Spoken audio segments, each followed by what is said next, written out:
Hey guys, how's it going? Today I want to speak about the subject of why is there so much violence and conflict between people? Well, it goes from the fact that, first of all, there's money. That's the biggest thing. I think we'll take the biggest conflict between people, but we'll say it's between nations. That'll be war, and wars are always impacted by money. So there's one country that's doing less well than the other, and they're trying to they've been struggling for years, or it could be greed. They're trying to get bigger, and conflicts arise.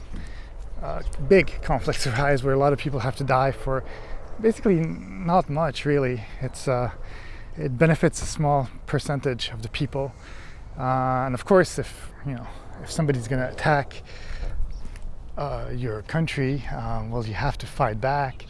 But there's always somebody that initiates the argument in some way.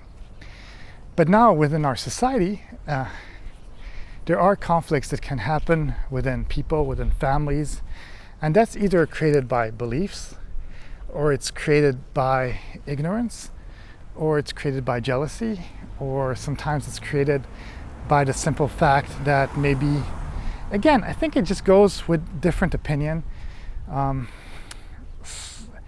I don't feel like people are really mean.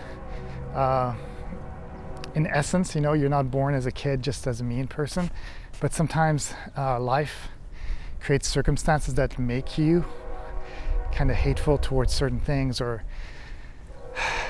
jealous, or just seeking conflict because you're bored. And it's kind of like an animal in some way. If you leave it in a cage all the time, well, it's going to get stressed because it's not getting stimulated from a intellectual perspective. And I do feel that we humans, no matter how much education we've got, there's a certain IQ to some things, and we do think, no matter what our belief is or where we've grown, be it an educated way of thinking or a non-educated way of thinking, there's always thought that happens in our brain, and the conflicts can arise from those things. And if you don't have education, that's the worst part.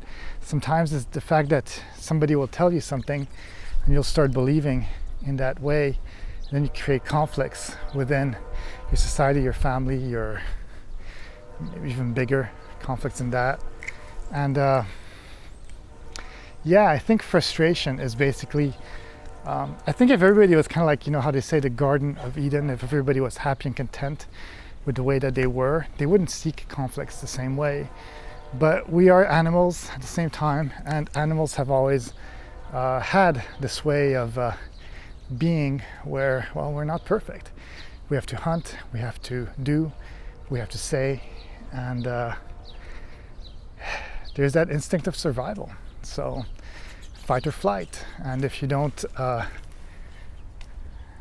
it's all about survival in some way. If you have to do things, like people will do things not because they're trying to be mean, but because it's their instinct of survival that tells them that if this conflict is not resolved in this way or that way, well, they're not going to be able to live properly. So there's different things, as I said. Ignorance, jealousy. Ignorance comes with poor education, and maybe the fact that you don't know better, and maybe there's a frustration that is here. But I think that most people, unless it's been too long in their life, if there's a will of wanting to change and bettering themselves, and there's a certain higher IQ in some way, things don't have to be ingrained. And I do believe at the same time, don't believe so much what the media says, what I say, what other people say. Try to make your own thoughts, try to make your own research. And there's no right or wrong here. Just think and live, and try to create some happiness in this world. So that's it. That's all I have to say on the subject. Have a great day, and I'll see you in the next video. Bye.